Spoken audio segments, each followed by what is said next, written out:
Welcome to Teachable Moments, Spiders, Part 3 of a 4-part series. In this episode, we will learn about the strategies spiders use to protect themselves and hide from predators and the prey they want to catch.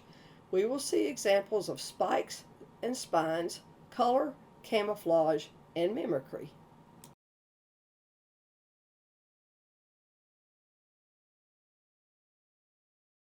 With few exceptions like the black widow and some others, most spiders don't like to advertise their presence to birds and other predators unless they have a way of protecting themselves. The black widow's venom is her obvious protection mechanism, along with how she immobilizes her prey. Red hourglass and other markings are her warning colors to leave her alone.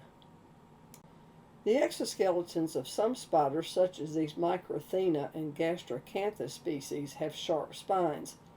These spiders are orb weavers that sit and wait in the middle of their webs for their prey to arrive. Having the spines deters hungry birds from making a meal out of them. If all else fails, they will drop to the ground and climb back up the safety line that they have spun when the coast is clear.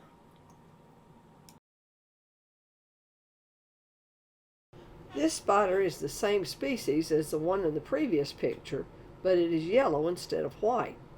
I will discuss how spiders change color in the next segment. Here is an arrowhead spider that has dropped to the ground in order to protect itself. They will often do that when people come too close to their web. Bright colors in insects, called aposematic coloration, are an indication that they are harmful to predators, but I'm not sure if the same is true in spiders. Black-tailed red sheet weavers are very small spiders that make their webs in the grass. They're very easy to find when they're covered in dew early in the morning.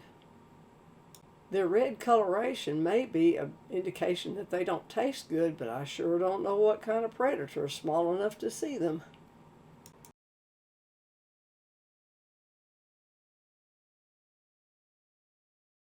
Some spiders use color to blend in with the flowers that they hide on to ambush their prey. This white crab spider is waiting for a small pollinator to land on the Queen Anne's lace flowers. Female goldenrod crab spiders have the amazing ability to change color from white to yellow. They do this by secreting a yellow liquid into the outer cell layer of the body. The process takes up to 25 days, but it is reversible. When the pigment is closer to the surface of the exoskeleton, the spider turns yellow. If the pigment is farther down, it will be white. At first, I didn't even notice this spider when I was photographing this sneezeweed flower with the little black beetle. She was so well camouflaged with her colors, she blended into the flower perfectly. I guess this little black beetle was not on her menu for that day. She didn't even flinch when it walked right on top of her. Crab spiders get their name from the way they hold their first two pairs of legs wide apart to capture their prey. They use their back legs to hang on to the flower. Check out the long front legs on this guy.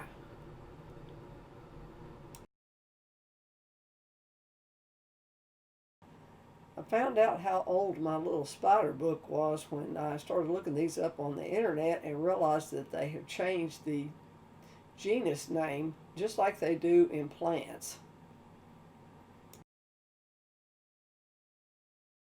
Spiders can be cannibalistic. As you can see, this gal has made a meal out of another spider.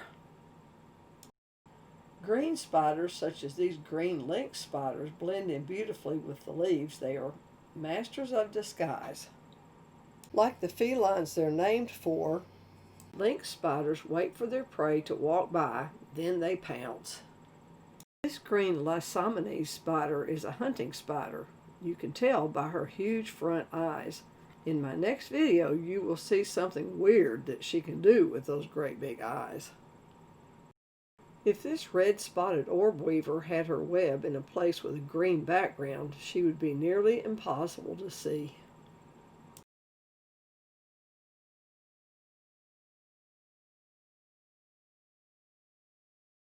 It's fun to watch for spiders in unusual places.